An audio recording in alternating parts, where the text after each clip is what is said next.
नमस्कार, news today network के इस खास कार्यक्रम उत्तराखंड समाचार में आपका स्वागत है। आप देख रहे हैं उत्तराखंड की मुख्य खबरें। चलिए शुरुआत करते हैं हेडलाइन से।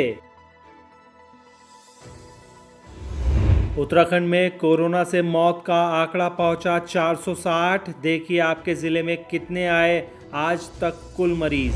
ऋषिकेश में बनेगा अद्भुत लक्ष्मण झूला पुल। 66 करोड़ की लागत से कांच का हो सकता है पुल।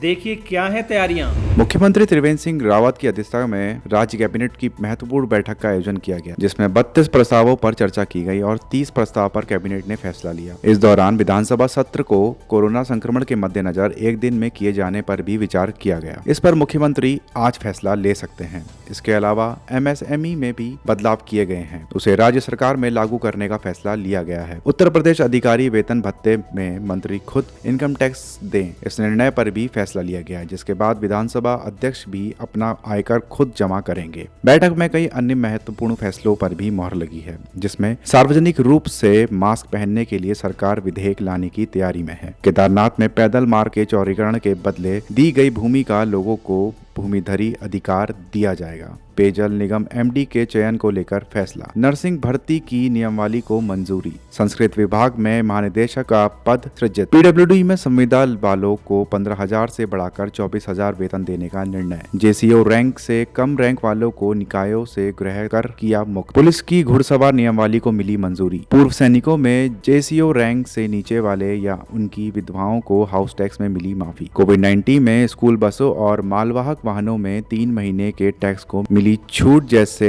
निर्णय शामिल हैं। अब खबर प्रदेश में कोरोना के फ्री इलाज की। कोरोना मरीजों के इलाज के लिए सरकार ने राहत भरी घोषणा की है, जिसके बाद अब प्रदेश के निजी अस्पतालों में कोरोना का फ्री इलाज किया जाएगा। टेट हेल्थ एजेंसी ने राज्य के 15 लाख से अधिक लोगों को इस संबंध में राहत दी है, पर शर्त यह है कि यह लाभ सिर्फ उन्हीं मरीजों को मिलेगा जिनका नाम पहले से आयुष्मान योजना के पात्रता सूची में शामिल है और वे किसी वजह से गोल्डन कार्ड नहीं बना पाए। बता दें कि आयुष्मान योजना के तहत संदिग्ध अस्पतालों में 5 लाख रुपए तक के निशुल्क इलाज के लिए गोल्डन कार्ड का होना अनिवार्य है। अब कोरोना संक्रमण को देखते हुए स्टेट हेल्थ एजेंसी ने इस संबंध में छूट दे दी है। एजेंसी की ओर से प्राइवेट अस्पतालों से साफ कहा गया है कि आरोग्य मित्र के पास उपलब्ध डेटाबेस के आधार पर मरीज की पहचान कर ली जाए।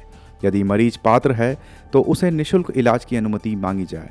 एजेंसी तत्काल मेल के जरिए अनुमति देगी।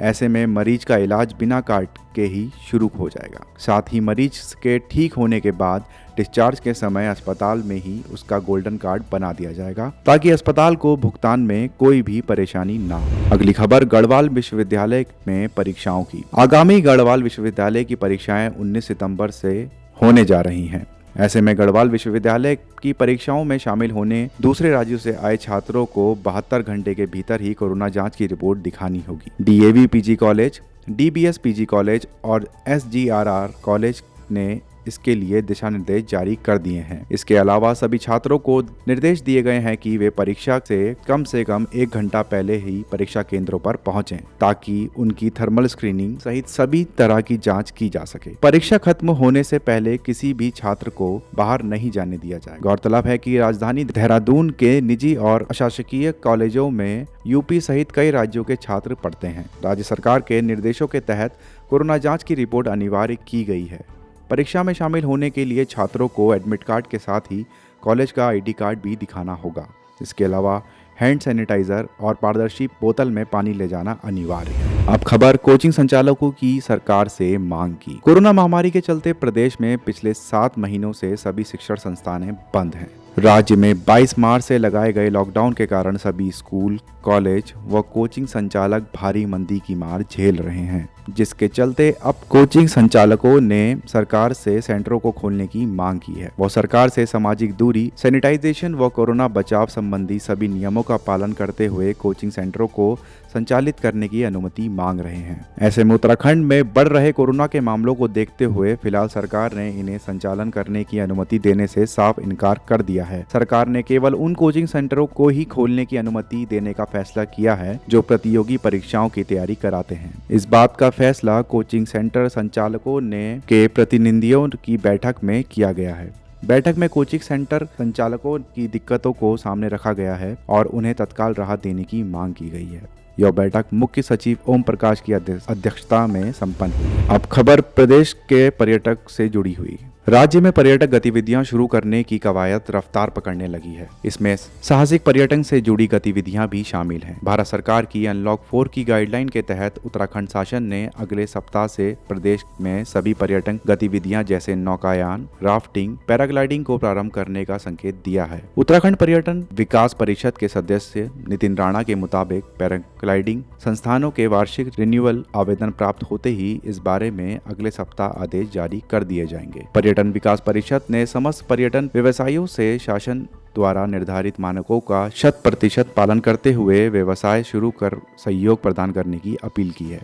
कोविड-19 से उत्पन्न परिस्थितियों के कारण पर्यटन गतिविधियों पर रोक से जहां व्यवसायियों को काफी आर्थिक नुकसान झेलना पड़ रहा था, वहीं इस क्षेत्र में कार्यरत हजारों युवाओं के समक्ष भी रोजी रोटी का संकट पैदा हो गया है। शासन द्वारा राज्य में पर्यटन गतिविधियों को खोलने के संकेत का सभी ने स्वागत किया है। उत्तराखंड पर्यटन विकास परिषद के संयुक्त निदेशक विवेक चौहान की माने तो 21 सितंबर से प्रदेश में पर्यटन गतिविधियां प्रारंभ होने की संभावना है। इसके लिए सभी तैयारियां पूर्ण कर ली गई हैं। अब खबर पीएम मोदी के जन्मदिन के विरोध की। उत्तराखंड में जहां एक ओर भाजपा प्रधानमंत्री नरेंद्र मोदी के जन्म दिवस को सेवा सप्ताह के रूप में मनाकर अलग अलग कार्यक्रम में व्यस्त थे, वहीं विपक्षी पार्टियों ने इस दिन को बेरोजगारी दिवस के रूप में मना डाला है। हल्द्वानी में कांग्रेस और वामपंथी दलों ने अलग अलग विरोध कार्यक्रम कर बेरोजगारी दिवस को मनाया है। यूथ कांग्रेस के पदाधिकारियों की माने तो वर्तमान में बेरोजगारी चरम पर है और देश के आर्थिक हालात दिन प्रतिदिन खराब होते जा रहे हैं। ऐसे में प्रदेश के बेरोजगार युवा प्रधानमंत्री का जन्मदिन तो नहीं, लेकिन बेरोजगारी दिवस जरूर मना सकते हैं। उधर वामपंथी दलों का भी केंद्र सरकार के खिलाफ बेरोजगारी, महंगाई और अर्थव्यवस्था के ऊपर इसी तरह का विरोध नजर आया।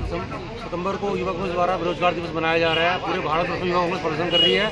हमारी मांग है माननीय प्रधानमंत्री जी से कि आप जो देश के बेरोजगार युवा है, आप उनको रोजगार दीजिए। अगर आप रोजगार देने में सक्षम नहीं है तो आप अपनी गद्दी छोड़िए।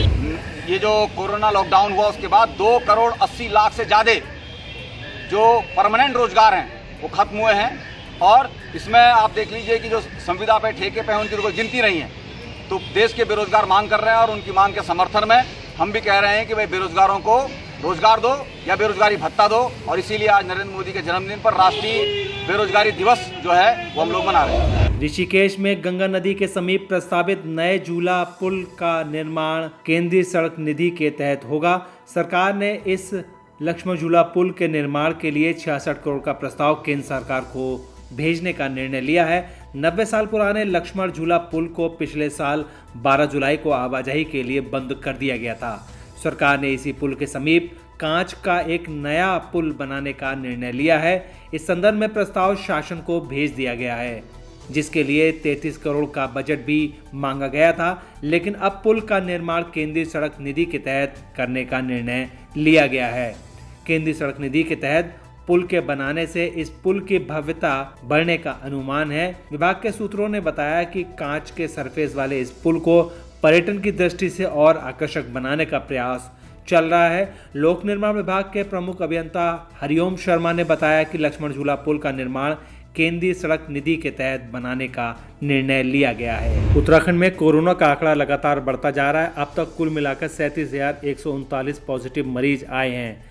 हालांकि इसमें से 24,810 मरीज ठीक हो चुके हैं। अब तक कुल मिलाकर 460 संक्रमित मरीजों की मौत हुई है। उत्तराखंड में आज ही 1192 मरीज पॉजिटिव पाए गए हैं, जिसमें अल्मोड़ा के 30, बागेश्वर के 13, चमोली के 67, चंपावत के 9, देहरादून के 430, हरिद्वार के 149, नैनीताल के 203, पौड़ी गढ़वाल के 52, पिथौरागढ़ के 49, रुद्रप्रयाग के 15, टिहरी के 19, उधम सिंह नगर के 117, उत्तरकाशी के 39 मरीज पॉजिटिव पाए गए हैं। अब कोरोना वायरस का रिकवरी रेट 66.8 पहुंच गया है। दोस्तों, हमारा यह वीडियो आपको कैसा लगा आप हमें कमेंट बॉक्स में ज़रूर बताइएगा। अगर आप इसको YouTube पर देख रहे हैं तो हमारे चैनल को सब्सक्राइब करिए। अगर आप Facebook पर देख रहे हैं तो हमारे चैनल को लाइक करिए और हमारे पेज को फॉलो करें। नमस्कार।